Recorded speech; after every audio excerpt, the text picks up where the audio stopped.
Hello friends, welcome to growth Monday. நம்ம சேனலில் இதுக்கு முன்னாடி ஃபிட்னஸ் ரிலேட்டடாக வீடியோஸ் போட்டுட்ருந்தோம். இப்போது டிஎன்பிசி எக்ஸாமுக்கு படிக்கலான்னு இருக்கேன். எனக்கு தெரியும் ரொம்ப லேட்டு அப்படின்னு. ஏன் அப்படின்னா 2025 எஸ்ஐ எக்ஸாம் கிளியர் பண்ணி வச்சுருந்தேன். சில டிபார்ட்மெண்ட் கோட்டாவில் ஒரு சில கேஸ் போயிட்டுருக்கிறதுனால அந்த ரிசல்ட் இன்னும் விடுறதுக்கு லேட் ஆகிடுச்சு. கிட்டத்தட்ட 1 இயர் ஆக போகுது. இந்த ரிசல்ட் வராததுனால சரி ஓகே, நம்ம அதுக்குள்ளே இந்த டிஎன்பிசி எக்ஸாம் படிக்கலான்ட்டு இருக்கேன். கிட்டத்தட்ட குரூப் 4 எக்ஸாமுக்கு ஒரு 140 டேஸும், குரூப் 2 எக்ஸாமுக்கு ஒரு 90 டேஸும் இருக்குது.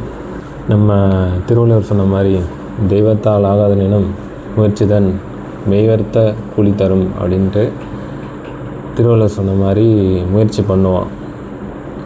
பாக்கி கடவுள் என்ன கொடுக்குறாரோ அதை கொடுக்கட்டும். திருக்குறள் அப்படின்ற திருக்குறளை மைண்டில் வச்சுக்கிட்டு நம்ம இந்த ஜேர்னியை ஸ்டார்ட் பண்ணுவோம். நான் டியூட்டி டைம் போக தான் படிக்க போகிறேன். இந்த 140 டேஸுமே டெய்லி என்னென்ன படிக்கிறேன், சரி என்னென்ன பண்ணுறேன் அப்படின்றத பற்றி இந்த சேனலில் போட போகிறேன். இது முழுக்க எனக்காக தான் பண்ணுறேன். ஏன்னா எனக்குன்ட்டு ஒரு மோட்டிவேஷனுக்காக பண்ணுறேன். பார்ப்போம் கடவுள் என்ன தராரு அப்படின்ட்டு. தேங்க்ஸ் ஃபார் வாட்சிங்.